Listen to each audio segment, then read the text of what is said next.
আজকে আমরা শুরু করব ক্লাস 9-এর রিয়েল নাম্বার চ্যাপ্টারের কোর্সে দেখি 1.2 দেখো নিচে সত্য মিথ্যাগুলো কি বলেছে। আমরা এক থেকে শুরু করি। তাহলে বলেছে একেরটা বলছে দুটি মূলদ সংখ্যার সমষ্টি সর্বদা মূলদ সংখ্যা হবে। দুটি মূলদ সংখ্যার সমষ্টি সর্বদা মূলদ সংখ্যা হবে। তো এটা অবশ্যই যে কোনো মূলদ সংখ্যা, দেখো আমি যদি এরকম নিই, একের 1 নম্বরটা ধরো মূলদ সংখ্যা বলতে আমরা কি জানি, যে কোনো পূর্ণ সংখ্যা বা আমরা ভগ্নাংশ সংখ্যা যদি নিই তা যোগ করলে তো একটা ভগ্নাংশই আসবে। তাহলে মূলদ সংখ্যার সংখ্যা কি, আমরা যদি ধরো 1 নিলাম আর যোগ 2 নিলাম, তাহলে কত হচ্ছে 3 হচ্ছে। 3-এর নিচে কিছু নেই মানে কি 1। মূলদ সংখ্যার সংখ্যা কি, এটাকে পি বাই কিউ আকারে আমাকে সাজাতে পারবো। দেখো পি সমান 3 পাচ্ছি আর কিউ সমান 1 পাচ্ছি। আমরা মূলদ সংখ্যার সংখ্যা জানি কিউ নট ইকুয়াল টু 0, তাহলে কিউ এর মানটা 0 হচ্ছে না, তাহলে এটা কি হচ্ছে সত্য হবে। 1 নম্বরের অ্যান্সারটা কি হয়ে যাবে, সত্য হয়ে যাবে। 1 নম্বরের অ্যান্সারটা কি হবে, সত্য। 1 নম্বরের অ্যান্সার কি হলো, সত্য। তারপরে দুইটা দেখো, দুটি অমূলদ সংখ্যার সমষ্টি সর্বদা অমূলদ সংখ্যা হবে। দুটি অমূলদ সংখ্যা কোনগুলোকে বলবো আমরা, অমূলদ সংখ্যা আমরা দশমিকের যেগুলো দেওয়া আছে, আসন্ন দশমিক যেগুলো দেওয়া, আবৃত দশমিক যেগুলো দেওয়া আছে, বা রুট দিয়ে যেগুলো দেওয়া আছে, দুটি সমষ্টি বলেছে। দেখুন এখানে বলে দিয়েছে কি √5 বললাম, √5 বা এরকম দিতে পারি কি দুটো যে কোনো মূল সংখ্যা নিতে পারি, যে কোনো।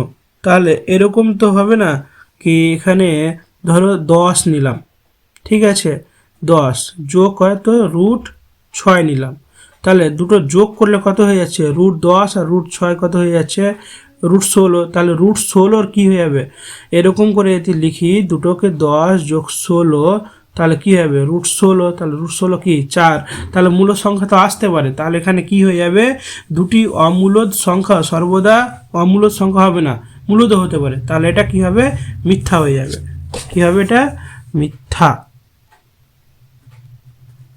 হয়ে গেছে।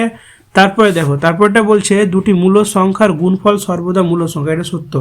এটা কি হবে, সত্য। মূলদ সংখ্যার যোগফল আর গুণফলটা সবসময় মূলদ সংখ্যা আসবে। দুটি অমূলদ সংখ্যার গুণফল সর্বদা মূলদ সংখ্যা, এটাও মিথ্যা হবে। দুটি অমূলদ সংখ্যার গুণফল সর্বদা আসবে না, আসতেও পারে না আসতে পারে, তাহলে এটা কি হবে, মিথ্যা হয়ে যাবে। ঠিক আছে। তারপর দেখো প্রতিটি মূলদ সংখ্যায় বাস্তব সংখ্যা। আমরা জানি রিয়েল নাম্বার বাস্তব সংখ্যা মূলদ সংখ্যার একটা অংশ, তাহলে মূলদ সংখ্যাগুলো কি বাস্তব সংখ্যা হতেই হবে। আমরা জানি কি কি, মূলদ সংখ্যা সমান কি, আমরা বাস্তব সংখ্যা সমান কি জেনেছিলাম, বাস্তব সংখ্যা সমান জেনেছিলাম 4টা, তাই না। তাহলে কি কি, 1 নম্বরে জেনেছিলাম আমরা স্বাভাবিক সংখ্যা, তাই তো। এখানে কি পূর্ণ অখণ্ড সংখ্যা, কি সংখ্যা, অখণ্ড সংখ্যা। আর একটা কি পূর্ণ সংখ্যা, আর এটা কি বা মূলদ সংখ্যা। যদি মূলদ সংখ্যাটা বাস্তব সংখ্যার একটা অংশ হয়, তাহলে অবশ্যই প্রতিটি মূলদ সংখ্যা বাস্তব সংখ্যা হবে, তাহলে এটা কি হবে, সত্য হয়ে যাবে। কি হবে, সত্য হবে। তারপর এটা বলছে প্রতিটি বাস্তব সংখ্যায় অমূলদ সংখ্যা, এটা আবার মিথ্যা। প্রতিটি বাস্তব সংখ্যা মূলদ সংখ্যা হবে, এটা কোনো উদাহরণ নয়। মূলদ সংখ্যাগুলো বাস্তব সংখ্যার উদাহরণ, কিন্তু সব বাস্তব সংখ্যা কিন্তু মূলদ সংখ্যা হবে না। ঠিক আছে, এটা কি হয়ে যাবে, মিথ্যা হয়ে যাবে। তারপর দেখো অমূলদ সংখ্যা কাকে বলে এবং 4টা অমূলদ সংখ্যার উদাহরণ লিখতে বলছে। তাহলে অমূলদ সংখ্যার আমরা কাকে বলে লিখে নিচ্ছি সেম একই রকম ভাবে। অমূলদ সংখ্যা, 2-এর অমূলদ সংখ্যা কাকে বলে, যে সকল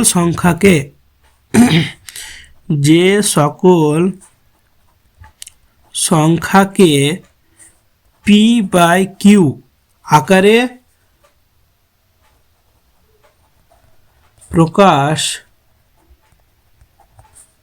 করা যায় না। মূলদ সংখ্যাকে যেহেতু এখানে লিখব যায় না, এবার কি লিখব, যেখানে পি ও কিউটা কি হবে পূর্ণ সংখ্যা,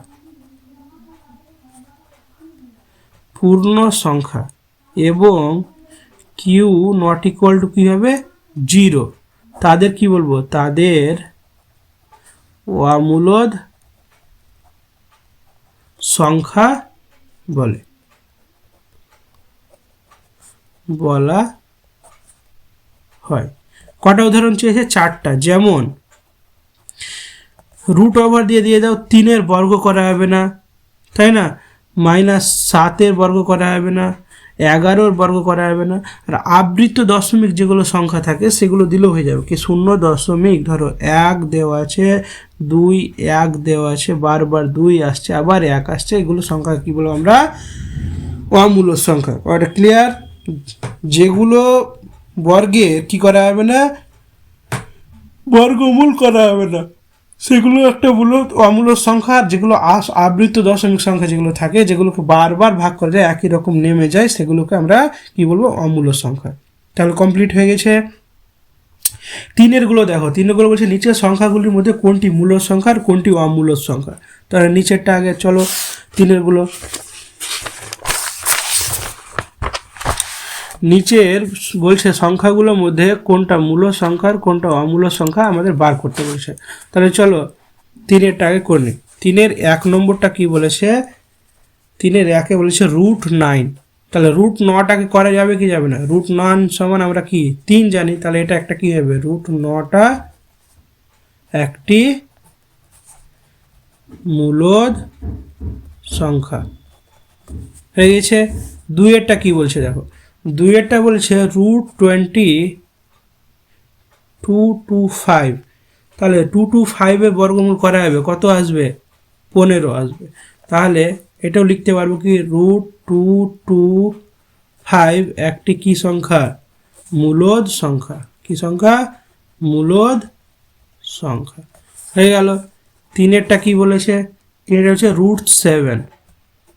√7 এটাকে মনে রাখবা, √7কে কিন্তু করা হবে না, বর্গমূলে আমরা করতে পারবো না, তার জন্য এটা কি লিখে দেব, √7 একটি কি লিখবো, অমূলদ সংখ্যা, অমূলদ সংখ্যা। হয়ে গেল। 4-এরটা কি বলেছে, √50। √50, তাহলে √50কে যদি ভাঙতে যায়, তাহলে উৎপাদকের আকারে যদি ভাঙি কি পাবো, 5 গুণিত 5 গুণিত 2, তাহলে কি পাচ্ছি, 5-এর স্কোয়ার ইন্টু 2। তাহলে দেখো এখানে 5-এর স্কোয়ার ইন্টু 2 মানে স্কোয়ারের সঙ্গে রুটটা কেটে 5 বেরোবে, কিন্তু √2টা থেকে আছে, রুটটা থাকার জন্য এটা একটা কি হয়ে যাবে, অমূলদ সংখ্যা। তাহলে কি লিখবো এখানে, অতএব √50 একটি কি সংখ্যা, অমূলদ সংখ্যা, অমূলদ সংখ্যা হয়ে গেছে। তারপরে আসি আমরা 5-এরটা কি বলেছে, 5-এরটা বলেছে √100। তাহলে 100কে করা হবে, 100-এর বর্গমূল করলে কত, 110। তাহলে √100 একটি কি সংখ্যা, মূলদ সংখ্যা, মূলদ সংখ্যা। 6-এরটা বলেছে -√81। তাহলে এটাকেও করা হবে, এটাকে করলে কত হবে, -9 হবে। তাহলে একে তো করা যাচ্ছে, আমার মেন কথা মাইনাস হোক প্লাস হোক, মাইনাসটাও তো একটা সংখ্যা, এর নিচে 1 ধরা হবে, তাহলে p/q আকারে সাজানো যাবে। তাহলে এটাও একটা কি হবে, -81 একটি মূলদ সংখ্যা, মূলদ সংখ্যা। 7-এরটা কি বলেছে, 7-এরটা বলেছে 42। তাহলে 42কে কি ভাঙা যাবে, 42কে যদি আমরা ভাঙি কি পাবো, 2 গুণিত 7 গুণিত 3। তো দেখো এটাকে কোনো কিছুই হবে না, তাহলে এটাকে যেহেতু আমরা বর্গমূল করতে পারছি না, ওটার জন্য লিখে দেবো √42 একটি অমূলদ সংখ্যা, অমূলদ সংখ্যা হয়ে গেল 7-এরটা। 8-এরটা কি বলেছে, 8-এরটা বলেছে √29। তাহলে √29কেও ভাঙা যাবে না, এটাও একটা কি হয়ে যাবে, অমূলদ সংখ্যা। √29টা কি হবে, অমূলদ সংখ্যা। অতএব যে লিখে দেবো √29 একটি মূলদ সংখ্যা, মূলদ সংখ্যা হয়ে গেছে। তারপরে 9 নম্বরটা কি বলছে, -100 এটা দেওয়া আছে। তাহলে এটাকে ভাঙবো কিভাবে, দেখো এটাকে যদি ভাঙি আমরা কি পাবো, মাইনাসটাকে বাইরে রাখছি, 10 গুণিত 10 গুণিত 10, তাহলে মাইনাস কি আসবে, 10 এর স্কোয়ার গুণিত 10, তাহলে কি হচ্ছে 10 মাইনাস 10 রুট 10। তাহলে এখানে দেখো রুট থেকে আছে, তাহলে অবশ্যই কি লিখবো কি -√123 একটি মূলদ সংখ্যা হয়ে গেছে, কমপ্লিট। 4 দাগেরটা কি বলছে দেখো, 4 দাগেরটা বলছে সংখ্যা রেখায় √5 স্থাপন করি। তাহলে এর আগে আমরা মূলদ সংখ্যাগুলো স্থাপন করলাম, এখন এগুলো হচ্ছে অমূলদ সংখ্যা। কিভাবে এগুলো স্থাপন করব চলো দেখাচ্ছি। তাহলে 4-এরটা বলেছে √5 স্থাপন করতে বলছে। √5কে আমরা স্থাপন করব কিভাবে, √5কে সবসময় মনে রাখবো, একটা শর্ত আছে যেটা সূত্র আমরা জানি কি, অতিভুজ স্কোয়ার সমান ভূমি স্কোয়ার প্লাস লম্ব স্কোয়ার। অতিভুজ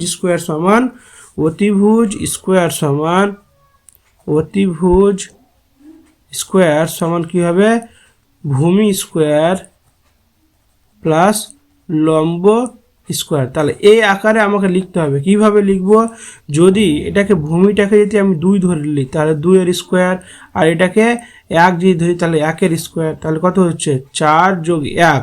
কিন্তু অতিভুজ স্কোয়ার আছে, শুধু যদি অতিভুজ সম্বন্ধে আমি লিখি তাহলে কি হবে, এটার উপরে রুট হয়ে যাবে, কি √5 হচ্ছে কি না। তাহলে দেখো আমাদের অতিভুজটা পেয়ে যাচ্ছি √5, তাহলে এটাকে আমরা অতিভুজ ধরবো, আর 2টাকে ভূমি ধরবো, আর লম্ব কি ধরবো, 1 ধরবো। তো চলো সংখ্যা রেখে তোমাদের বসিয়ে দেখাচ্ছি কিভাবে করবে অঙ্কটা। আগে আমরা কি করব, একটা সংখ্যা রেখা স্থাপন করার জন্য আমরা কি করব, আগে দাগ কেটে নেব, ঠিক আছে। তাহলে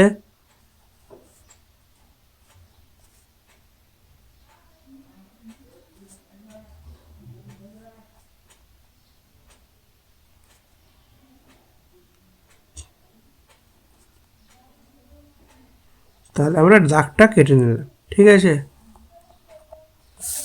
দাগটা আমরা কেটে নিয়েছি।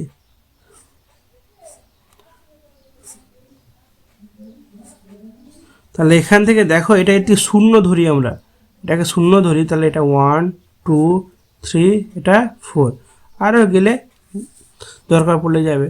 তাহলে এই পাশটায় -1 -2 -3 আর থাক। তাহলে আমাদের ভূমি কি বলেছি, এটা হলো ভূমি, 2টা কি ভূমি, তাহলে 2 একক আমাকে ভূমি নিয়ে নিব। তাহলে এখান থেকে দেখো 0 থেকে আমি যদি 2 একক ভূমি নিই, তাহলে 2 একক আমি ভূমি নিয়ে নিলাম, আবার রিভাইজ দিয়ে দিলাম, এটা হলো 2 একক ভূমি, ঠিক আছে, 2 একক ভূমি। এবার বলছে 1 একক লম্ব, লম্বটা কীভাবে অঙ্কন করবো, আমরা কোনো একটা সরলরেখার উপরে যদি লম্ব অঙ্কন করি তাহলে কত ডিগ্রি কোণ উৎপন্ন করে, 90 ডিগ্রি। তার জন্য আমাকে চাঁদা নিয়ে নিতে হবে, চাঁদার সাহায্যে 2 এর সোজা, মানে যেখানে এন্ডিং হচ্ছে তার সোজাসুজি আমি 90 ডিগ্রি একটা কিনে নেব, দাগ কেটে নেব। এখান থেকে আমাকে যেহেতু 1 নিতে হবে, তাহলে এখান থেকে মিলিয়ে আমি 1 সেমি একটা কেটে নেব, 1 এককের দাগ কেটে নিচ্ছি, হয়ে গেল। তাহলে এটা কি হলো, এটা 2 একক আর এটা 1 একক, তাহলে আমাদের হয়ে গেল ভূমি হয়ে গেল, আর এটা লম্ব হয়ে গেল। তাহলে অতিভুজ যেটা বেরোবে ওটাই কি √5, তাই না, আমরা পড়লাম কি অতিভুজ যেটা বেরোবে ওটাই কি হবে, √5 হবে। তাহলে এটার মান কত, √5। তাহলে এটাকে সংখ্যা রেখায় কীভাবে স্থাপন করব, এখান থেকে এটাকে মেপে নেব, এখান থেকে এটাকে মেপে নেব। দেখো এটাকে মাপার পরে এই যে এরকম একটা চাপ নিয়ে নেব, চাপ নিয়ে আমার যেখানে ছেদ করবে ওটাই হয়ে গেল আমাদের √5 ধরো এটা নাম দিয়ে দিচ্ছি, এটা ও দিয়ে দিলাম, আর এটা এ দিয়ে দিলাম, আর এটা বি দিয়ে দিলাম, ঠিক আছে, এটা কি দিয়ে দিলাম, বি দিয়েছে, আর কি বিন্দুতে, পি বিন্দুতে ছেদ করেছে। ভালো করে দেখো, ও এ বি, আর কি বিন্দু ছেদ করছে, পি বিন্দু ছেদ করে। তাহলে এখানে লিখবো কি, অর্থাৎ ত্রিভুজ ও এ বি এর কি বলছে, A B O A B ওটা কত ডিগ্রি কোণ? 90 ডিগ্রি কোণ। কত ডিগ্রি কোণ? 90 ডিগ্রি কোণ। এবং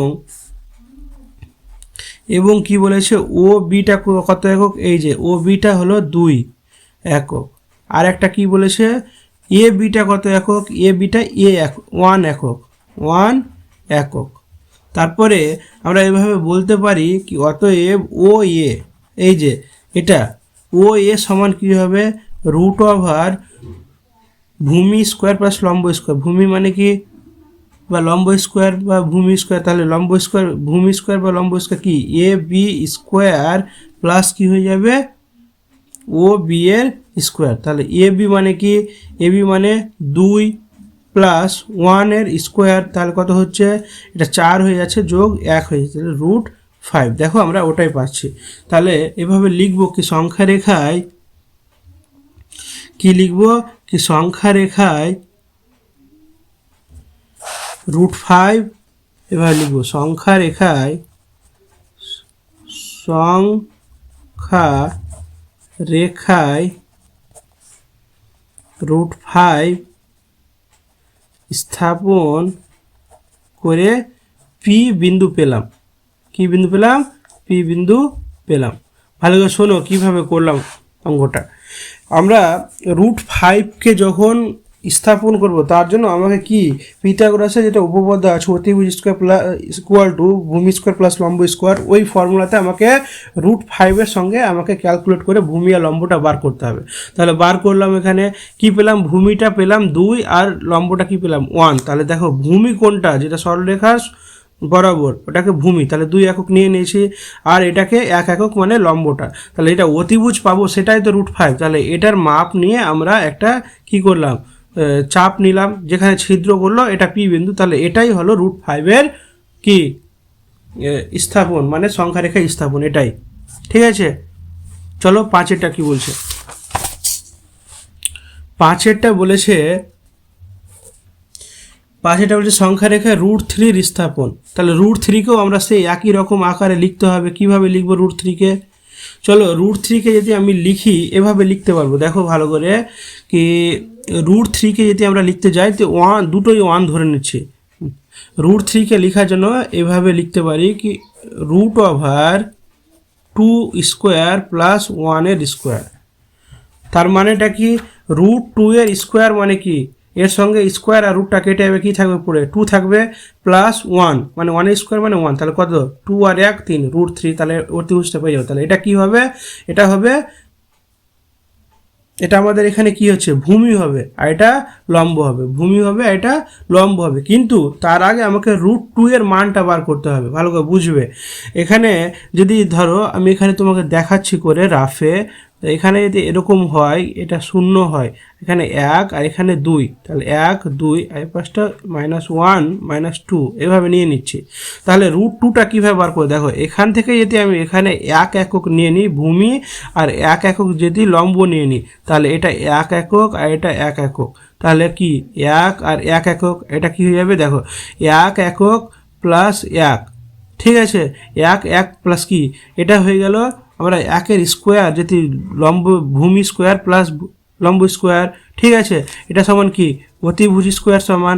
ঠিক আছে, তাহলে অতিভুজ সমান কি হবে? অতিভুজ সমান হবে √, এটার স্কোয়ার মানে 1, এটার স্কোয়ার মানে 1, তাহলে √2। তাহলে প্রথমে আমরা √2 এর মানটা বার করব। ঠিক আছে, এই যে এটা ভূমিটা বার করব। কিভাবে বার করব? আমরা লম্ব একবার ধরবো 1, ভূমিটাও ধরবো কি 1 ধরবো। ওখান থেকে অতিভুজ যেটা পাবো, এটা কি পাবো? √2। ধরো এটা 1 ধরলাম ভূমি, আর এটা লম্ব ধরলাম 1, তাহলে এটা পাবো, এটা হয়ে যাবে √2। তখন এটাকে আমরা কি ধরবো? ভূমি ধরে নেব, আর এখান থেকে একটা লম্ব অঙ্কন করব, যেটা পাবো, যেটা ধরো এখানে এটা √2 এটা পেলাম, এখান থেকে লম্ব 1 একক আমরা টেনে নিচ্ছি, এটা 1 একক পেলাম, যেটা আমরা অতিভুজ পাবো এটাই হয়ে যাবে √3। তাহলে এটার মানের পরিপ্রেক্ষিতে আমরা এখানে কাটবো, তখন পেয়ে যাবো আমরা এটা √3-এর মানটা। তো চলো আমরা অঙ্কটা করে দেখাচ্ছি। তো প্রথমে করার জন্য আমরা কি করব, একটা সংখ্যা রেখা স্থাপন, আগে সংখ্যা রেখা টেনে নিচ্ছি। তাহলে এখান থেকে যদি নিই, তাহলে এভাবে নিয়ে নিচ্ছি, এখান থেকে নিয়ে নিলে কত আসবে, এভাবে নিয়ে নিচ্ছি, এটাও নিয়ে নিলাম।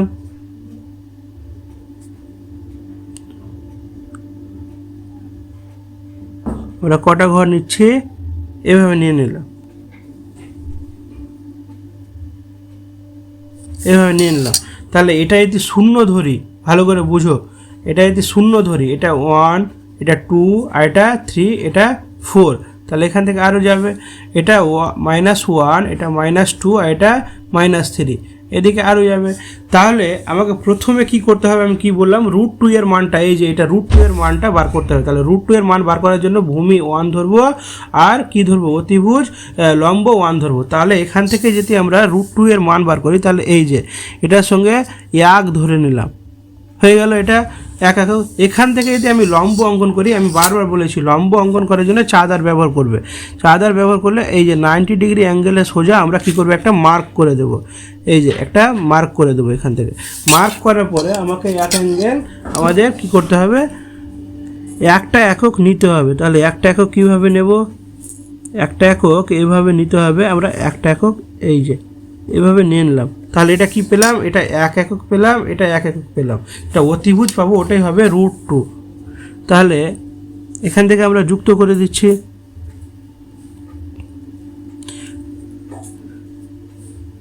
√2। তাহলে এটা কি পেলাম, √2 পেয়ে গেলাম। তাহলে এটাই আমার দরকার ছিল, তাহলে √2টা তো পেয়ে গেলাম। তাহলে এটা কি ধরে নেবো, এটা ভূমি, এটা ভূমি, আর এটা কি লম্ব। তাহলে 1টা লম্ব নিব, তাহলে √2 পেয়ে গেছি। এখান থেকে এবার লম্ব কীভাবে অঙ্কন করবো, এটাকে একটু ঘুরিয়ে এখানে চাঁদার সাহায্যে এখানটায় আমাকে লম্ব অঙ্কন করতে হবে। তাহলে এভাবে বসিয়ে দেখো 90 ডিগ্রি অ্যাঙ্গেল একটু ঘুরিয়ে, এই যে এখানে 90 ডিগ্রি আসছে। তাহলে এটা লম্ব অঙ্কন করে কি 1 সেমি একটা লম্ব নিয়ে নেব, ঠিক আছে। তাহলে 1-এর কীভাবে নেব, তাহলে এখান থেকে যে কোনো একটা বাহুর সঙ্গে আমরা এখানে তুলনা করে এখান থেকে যদি নিই, তাহলে এখান থেকে একটা 1 সেমির আমরা কি নিয়ে নেব, বাহু নিয়ে নিলাম।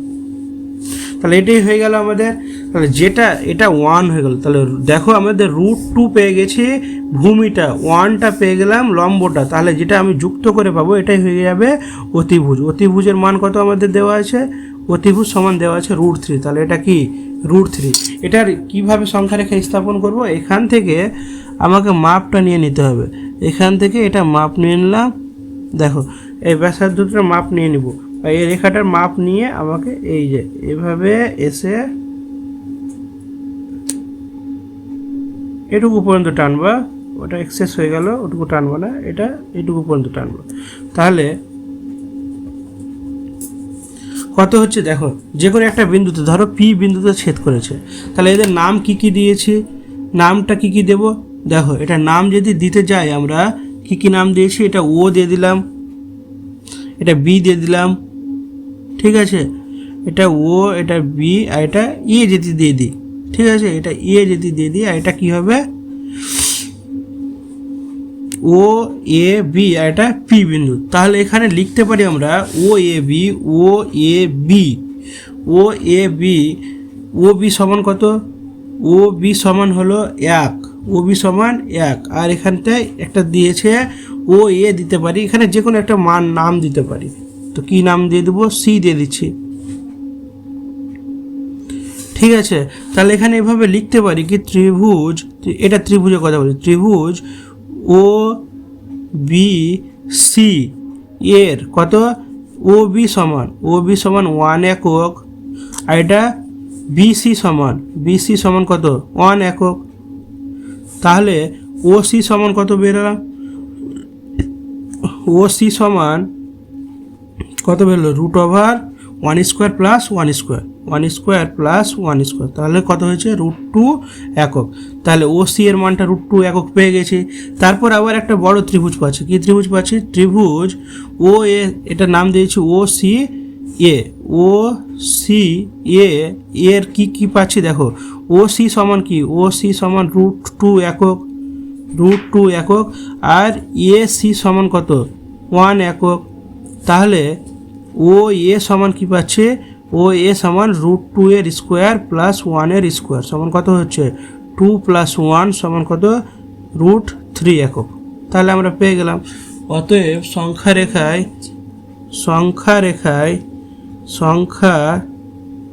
রেখায় √3 স্থাপন করে পি পেলাম। বাস হয়ে গেল। তাহলে দেখো 6 দাগেরটা কি বলছে, আমরা 6 দাগেরটা বলেছে কি একই সংখ্যা রেখায় √5, √6, √7, -√6, -√8 আর -√11 স্থাপন করতে বলছে। তাহলে চলো আমরা স্থাপনটা করে দেখাচ্ছি কিভাবে করব। তাহলে প্রথমে আমরা আগে লিখে নিচ্ছি এগুলোকে, যেটা আমরা পিথাগোরাসের উপপাদ্য সেই আকারে ভাঙার চেষ্টা করছি। আগে ভেঙে দিই, তারপরে বোঝা যাবে। তাহলে সবগুলোকে ভাঙলে কী হবে দেখো, √5 প্রথমে ভাঙছি।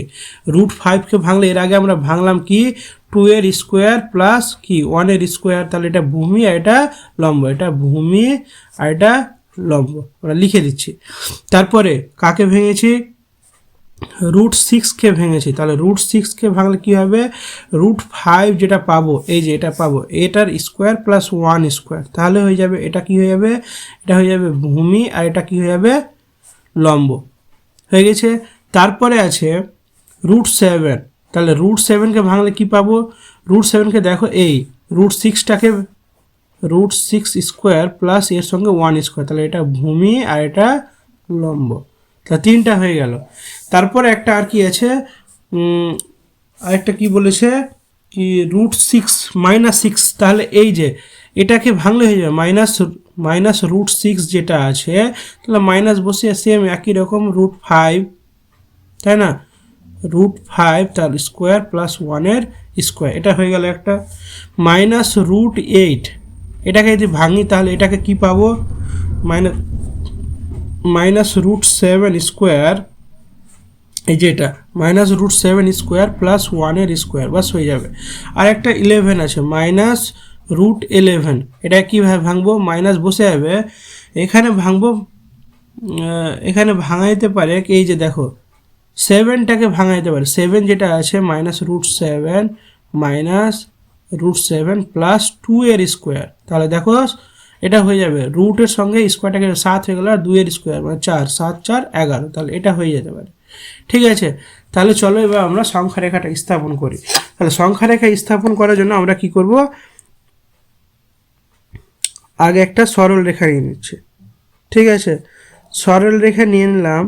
সরল রেখা নেওয়ার পরে আমরা বিন্দুগুলো চিহ্নিত করে দিচ্ছি 1 একক, মানে এক একটার কি 1 একক করে।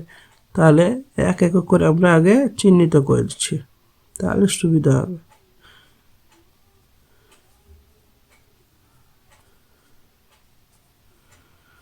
এই পাঁচটাও সেম।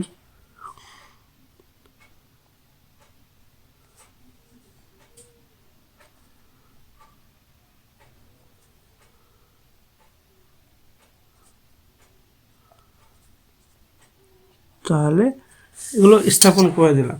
তাহলে এটা একটা শূন্য ধরে নিচ্ছি। ঠিক আছে, এটা শূন্য ধরে নিলাম। তাহলে এটা কত, 1, এটা 2, এটা 3, এটা 4, 5, আর দরকার নেই এতটা। তাহলে -1, -2, -3, -4, -5, আর দরকার নেই। ঠিক আছে। তাহলে প্রথমটা আমরা দেখো √5, এর আগেও আমরা √5টাকে টেনেছি। কীভাবে টানবো √5টাকে, কি ভূমিটা কত হবে, 2 একক হবে, আর লম্বটা 1 একক। তাহলে ভূমিটাকে আমরা 2 একক ধরে নিই। দেখো ভূমিটাকে আমরা 2 একক ধরে নিচ্ছি, এখান থেকে 2 একক আমরা ভূমি ধরে নিলাম। এই যে এটা হয়ে গেল ভূমি ধরে নিলাম।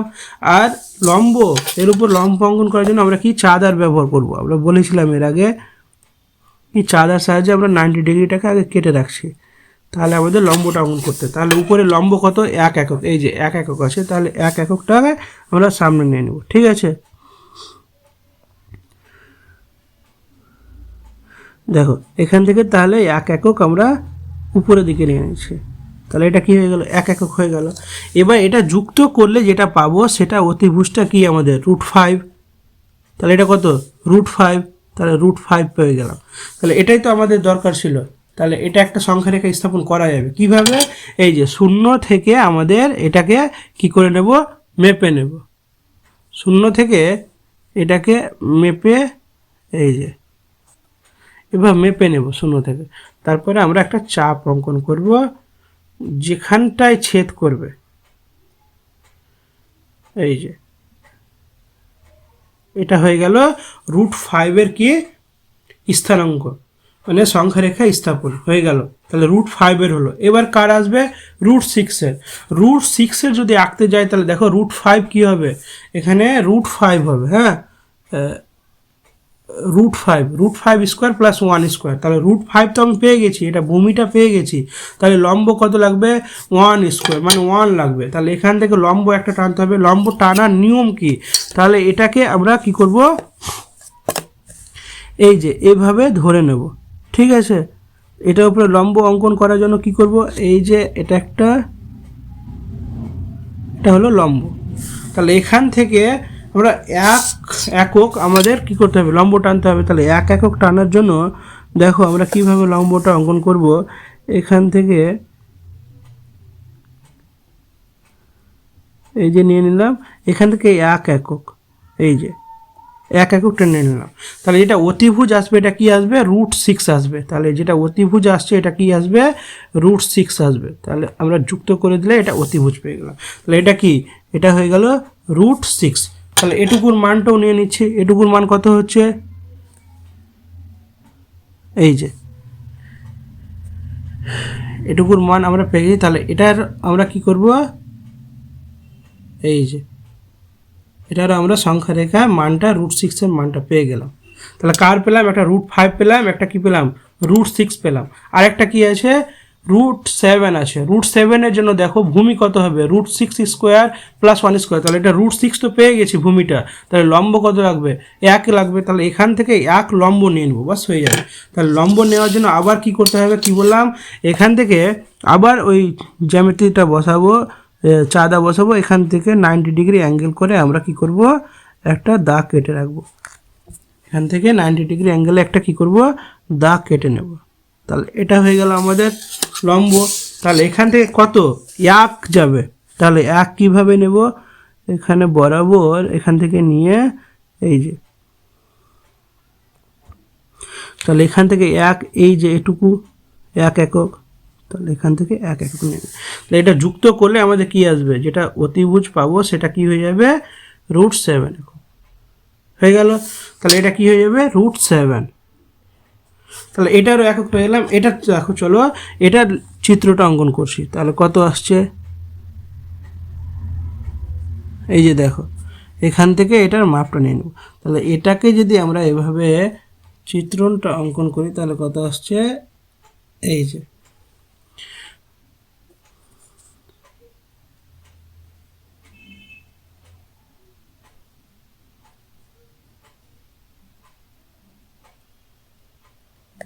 দেখো তিনটেই চলে এসছে।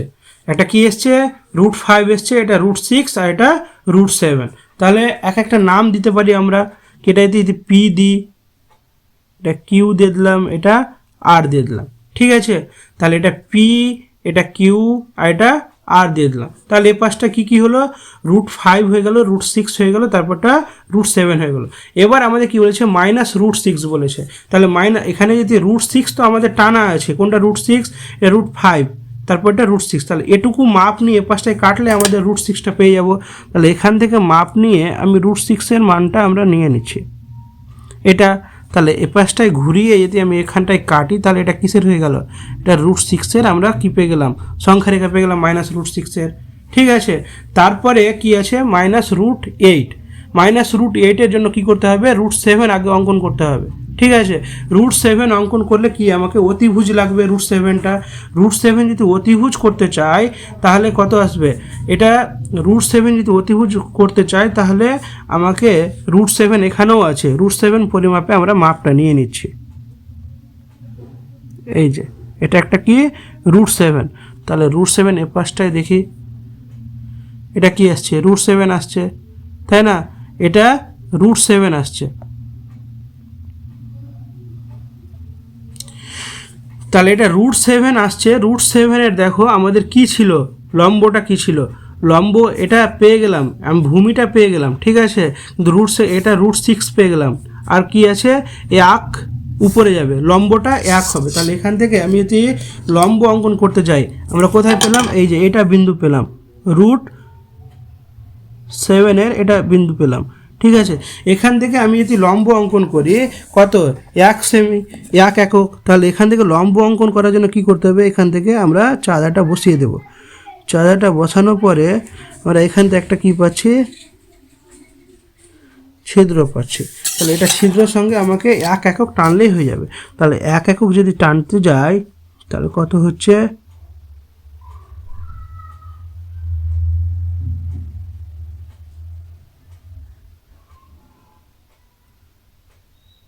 এক একক এখান থেকে টেনে নিচ্ছি,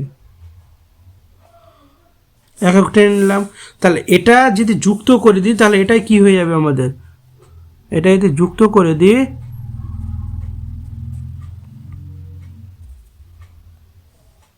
তাহলে এটা কি আসবে বলো তো, এটাই হয়ে যাবে √7। এটা কত আসছে, √7 চলে আসছে। এটা কি আসবে, √7 চলে আসছে। ঠিক আছে, এটা কত আসছে, √7, √7 চলে আসলো। তারপরে কি আসবে দেখো,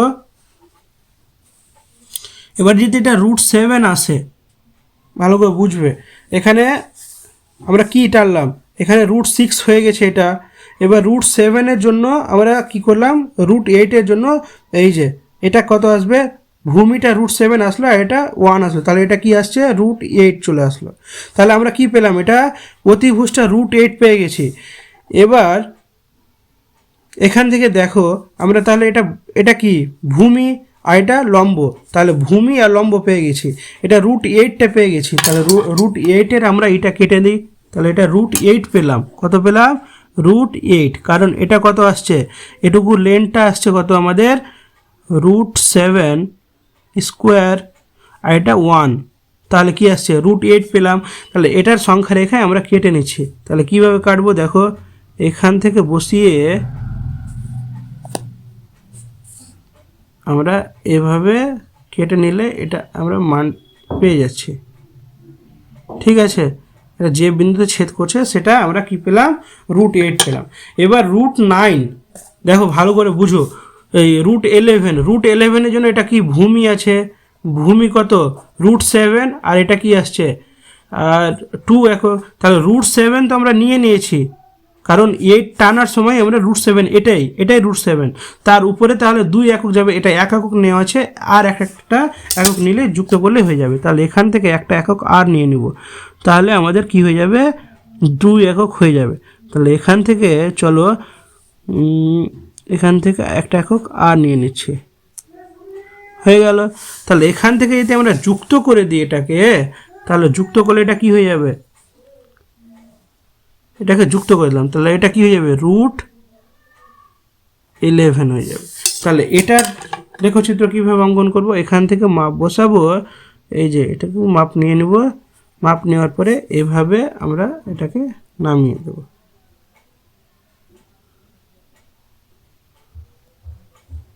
বাস হয়ে গেল। তার নাম দিয়ে দিতে পারি, এটা যেমন PQR দিয়েছি, এখানে দিয়ে দিতে পারি MNO। ঠিক আছে, এটা N আর এটা O।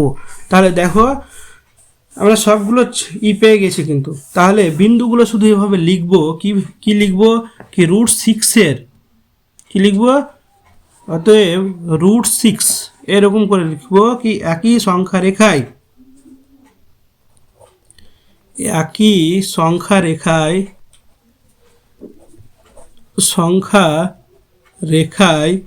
√5 √6 আর √7 -√6 -√8 আর -√11 সংখ্যাগুলি স্থাপন করে যথাক্রমে কি বিন্দু দেখো, √5 পেয়েছি কি P বিন্দু, √6 পেয়েছি Q বিন্দু, √7 পেয়েছি R বিন্দু, -√6 পেয়েছি কত, এটা কি O বিন্দু, আর কত পেয়েছি, √8 পেয়েছি কি N বিন্দু, আর কি √11 পেয়েছি কত, M বিন্দু পেলাম। চলো দেখা হবে পরের চ্যাপ্টারে।